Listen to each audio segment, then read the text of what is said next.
She had just wanted to eat her meal in peace. But now, 40 pairs of eyes were on her, some watching with quiet pity, others with smug amusement. And the flight attendant? She stood there, arms folded, daring her to make a scene. This was supposed to be a routine trip, a business flight from New York to San Francisco. Nothing more. But what they didn't know was that the woman in seat 2A wasn't just another passenger.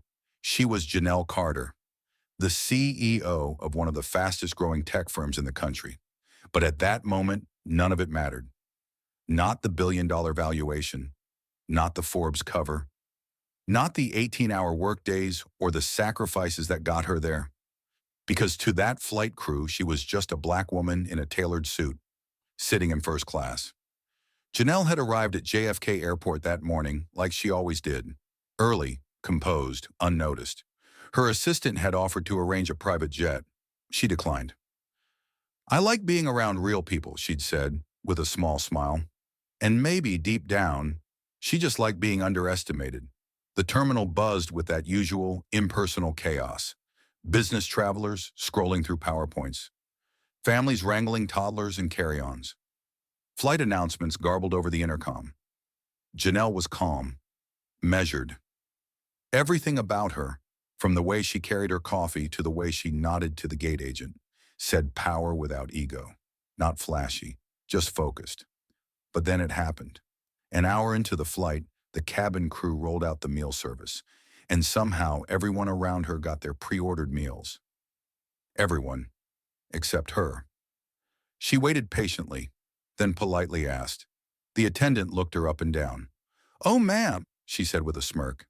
"First-class meals are for first-class passengers. I can offer you something from economy if you'd like." Silence. It wasn't just what she said. It was how she said it. Like Janelle didn't belong. Like her presence in that seat was a mistake, or worse, an insult. Janelle didn't flinch, didn't raise her voice, didn't threaten, didn't explain. She simply looked down and then slowly pulled out her phone. One call, just one. No one saw her cry. She didn't. But in that moment, in that tight, recycled air cabin, something shifted. She stayed silent, but made one quiet phone call that changed everything. Long before the suits, the boardrooms, or the billion-dollar deals, Janelle Carter was just a little girl growing up in Brooksville, a sleepy southern town no one had ever heard of unless they got lost on the highway. Her house was small, her world even smaller, a place where dreams didn't stretch too far past the county line, and people who looked like her were told, not asked, to stay in their place. She was 8 the first time someone called her too smart for her own good. A teacher, of all people. She had just finished her math test in half the time, handed it in with a quiet smile. He glanced at the paper, then at her, and said, "You know, girls like you should focus on being polite, not clever." That was the day Janelle stopped raising her hand in class, but she never stopped learning. By 12, she was running a mini tutoring business from her front porch. Not for money, for power. Every time someone older, someone who'd once mocked her, came asking for help, she realized knowledge wasn't just something you had, it was something you could wield. The bullying? Constant. Her clothes weren't cool enough, her skin too dark, her hair too much.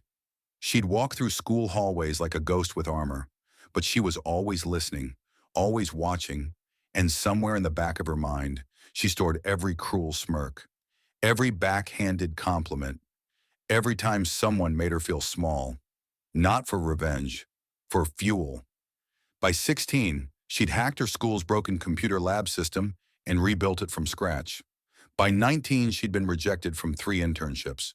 All less qualified applicants were accepted. She smiled anyway. And by 27, she launched Nova Bridge Technologies from her cramped apartment in Atlanta. No investors, no handouts, just caffeine, code, and years of swallowed pride. And then she scaled it into a $600 million empire in just 5 years. No scandals, no noise, just results. People still underestimated her. She let them, because she had learned early that silence was not surrender. It was strategy. So when that flight attendant dismissed her on that plane, when everyone assumed she was just another business traveler with no real power, Janelle didn't react because she'd trained her whole life for moments like this. Her silence wasn't weakness. It was calculated. The plane cruised at 35,000 feet, but the temperature in seat 2A had dropped below freezing. Janelle sat still, legs crossed, hands folded neatly in her lap, her face unreadable. To the average passenger, she looked calm, maybe even bored. But inside her mind, every detail was being recorded, noted, filed. The smirk from the flight attendant, the delay in service, the condescending tone like she was the one who had done something wrong. "Sorry, we must have missed you," the same attendant said half an hour later, dropping a lukewarm plastic tray on her fold-out table. Her voice syrupy sweet, but not a trace of apology in her eyes. Another attendant passed by shortly after and whispered something to her coworker. They both laughed, loud enough to be heard, quiet enough to pretend it was nothing. Janelle didn't move, didn't blink. She simply picked up her fork and began to eat. A man 2 rows ahead turned and gave her a once-over. He leaned toward the woman beside him and muttered, "Probably upgraded on points or something." The woman chuckled and replied, "Yeah, definitely not old money." She heard every word, and just like everything else on that flight, she logged it away. Hours passed. The sky outside turned bruised and orange as the sun began to set over the clouds. Passengers dozed off, laptops closed, books shut, but Janelle stayed awake, eyes open, watching. She watched the attendants laugh with the older couple in 1C, watched them refill champagne glasses with ease, avoiding her row every time. Watched them ignore the elderly man across the aisle when he asked for help. It wasn't just her, it was anyone who didn't look like they belonged. The difference? They didn't have what she had. When the wheels finally touched the ground in San Francisco, there was a collective sigh of relief across the cabin. A voice over the intercom cheerfully welcomed them and thanked them for choosing the airline. For Janelle, it felt like the end of a test she hadn't studied for, but somehow still aced. She stood up, grabbed her sleek black carry-on, and smiled politely at the attendants as they nodded goodbye. They still had no idea. The moment her heel hit the terminal floor, she pulled out her phone again. One tap, then another. A message sent. A call answered. A short conversation. Calm, composed, direct. And then, she disappeared into the crowd. They had no idea they had just disrespected a woman who could dismantle their entire careers before baggage claim. But they were about to find out. The plane had landed nearly 40 minutes ago. Most passengers were already halfway to their hotels or homes, dragging suitcases behind them. But back at Gate 12B, something strange was unfolding. The flight crew hadn't been allowed to leave. "Can we at least grab our bags?" one attendant asked nervously. "Please remain where you are," the gate agent replied, eyes glued to the monitor. Something was wrong. The captain looked uneasy, pacing near the jet bridge. A ground supervisor, someone none of them recognized, had arrived with 2 airport security officers in tow. He wouldn't say why. Then came the message. "You're all being held for a post-flight review. Please cooperate." No explanation, no warning, just that eerie professional tone that said, "You're not in control anymore." 10 minutes later, the question started. "Were all premium services delivered on this flight? Any complaints from first-class passengers? Any unreported incidents of misconduct or bias?" The flight attendant who refused Janelle's meal began to sweat. She stammered through her answers. The others watched, wide-eyed and silent. Something bigger was happening, and none of them could figure out why. Then the energy in the room shifted. A man in a charcoal gray suit walked in, flanked by 2 airline officials. He looked important. He was important. Regional Director of Customer Operations. Not someone who popped in for routine check-ins. Not someone who smiled. He didn't speak right away, just scanned the faces in front of him. And then, she walked in, Janelle Carter. Same sharp suit, same quiet power. Only this time, no seat number, no tray table, just the unmistakable presence of someone in control. The room fell silent. Even the director turned to face her, hands folded respectfully. One of the attendants took a step back. Another went pale. They knew. They knew. The director cleared his throat. Ladies and gentlemen, allow me to introduce you to Ms. Janelle Carter, the CEO of Orion Holdings. A pause. The parent company that, as of last quarter, holds majority ownership of this airline. Gasps. Real, audible gasps. The same attendant who'd refused her meal looked like she might faint. Janelle glanced around the room slowly, deliberately. Her voice was calm, measured, deadly. I was on flight 7287 today, she began, and I saw everything. The room felt colder now. No air conditioning, just dread. The first flight attendant, the one with the smirk, had stepped forward. Her voice shook. Ms. Carter, I didn't realize. If I had known who you were. Janelle tilted her head slightly. I see, she said. The words were soft, but not forgiving. Another attendant jumped in, desperate. We were just following protocol. It wasn't personal. Janelle raised a hand. Silence. She looked around at the uniformed faces, some ashamed, some angry, some terrified. Then she spoke, slowly, clearly, unshakably. You judged me by the seat I was in, not the life I built to get there. It wasn't loud. It didn't need to be. Every word dropped like a stone in a still lake. She turned to the regional director. Effective immediately, she said. The crew members involved in this incident are to be suspended pending final review. Any employee found to have violated our anti-discrimination policy is to be terminated. No one interrupted. No one protested. Then her eyes landed on the pilot, a middle-aged man with steady hands and kind eyes. You, she said gently. I remember what you did. He looked confused. You brought me a water when no one else would, she said. You looked me in the eye. He said nothing, just nodded once, respectfully. You'll stay, she said, and I suggest you apply for our leadership mentorship program. There's a future here for the right kind of leaders. Moments later, the company's PR team entered the room. Tight suits, tense faces, phones buzzing in their hands. They had been briefed, but the damage had already begun. Social media had caught wind of the incident. A tweet had gone viral. Black CEO gets denied meal in first class, owns the airline, fires the crew, retweets in the thousands, comments pouring in. Some praised her, some questioned her, but everyone was talking. The airline board was already in crisis meetings. Damage control was underway. A press statement was being written. Sensitive words like unfortunate incident, commitment to diversity, and internal investigation floated through hushed conference calls. But Janelle, she wasn't worried.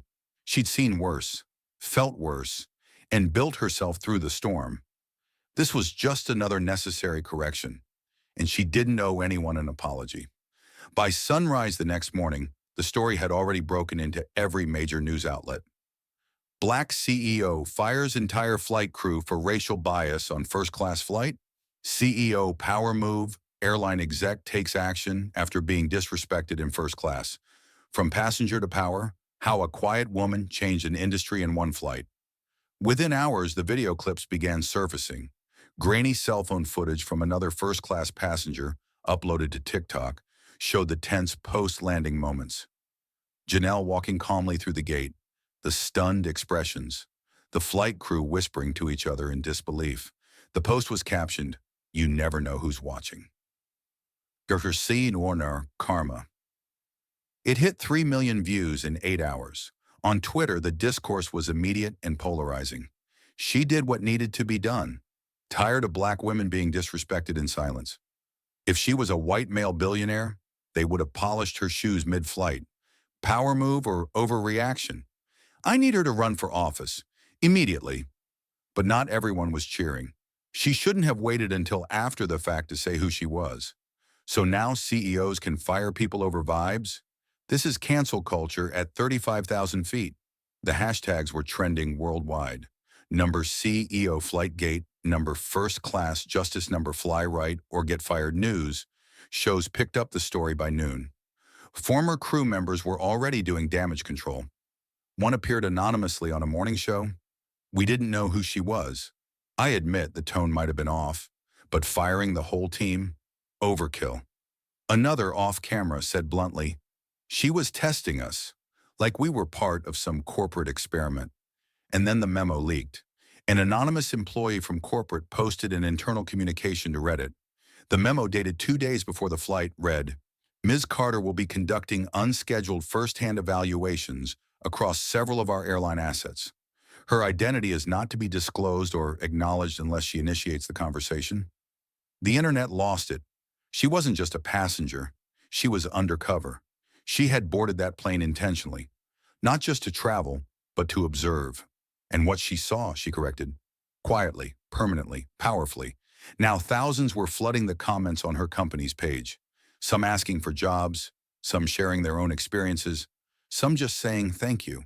And in homes across the country, little girls, especially those who looked like Janelle, were watching. One tweet said it best. She didn't clap back. She didn't yell. She didn't demand attention. She just owned the airline. That's how you change the game. The set was quiet, minimal, tasteful. Just 2 chairs, a couple of microphones, and a backdrop that read, Voices That Matter. Janelle sat across from the host, legs crossed, expression serene. No designer labels, no entourage. Just a woman, a story, and the truth. The interviewer leaned forward, eyes wide. You had the power to embarrass them publicly, to destroy careers instantly. But you didn't yell. You didn't even speak up in the moment. Why? Janelle smiled softly. Because power doesn't have to be loud, she said, and real change doesn't always come with a headline. Sometimes it starts in silence. The audience held their breath. We're not asking for special treatment, she continued, her voice steady. Just humanity. She looked straight into the camera now. No hesitation, no script. Just her. You don't know who's sitting next to you, on a plane, in a boardroom, in line at the grocery store. Don't assume, don't judge. Treat everyone with dignity, not because of who they might be, but because it's the right thing to do. The interviewer was silent for a moment, then nodded. And to the people who still say you went too far, they asked. Janelle shrugged gently. Then they've never been underestimated for the skin they're in, the seat they're in, or the silence they chose. Across the country, millions watched that clip. Some nodded, some cried, some replayed it. But in one small apartment in Detroit, a 10-year-old girl named Layla watched it over and over. She had skin like Janelle's, hair like hers too, and a notebook full of business ideas that she'd never shown anyone, until now. She turned to her mom and said, I want to be like her. Janelle never heard that sentence, but in some ways, it was the most powerful outcome of all, because this wasn't about revenge. It wasn't even about firing a flight crew. It was about changing the expectation of how women are treated, of how Black professionals are seen, of how power is wielded with grace instead of rage. And maybe, just maybe, it was about reminding the world that quiet doesn't mean weak. Sometimes silence is the loudest justice of all. If you've ever been underestimated or stood up for what's right, tell your story in the comments. And if you believe silence can be powerful, hit that like button.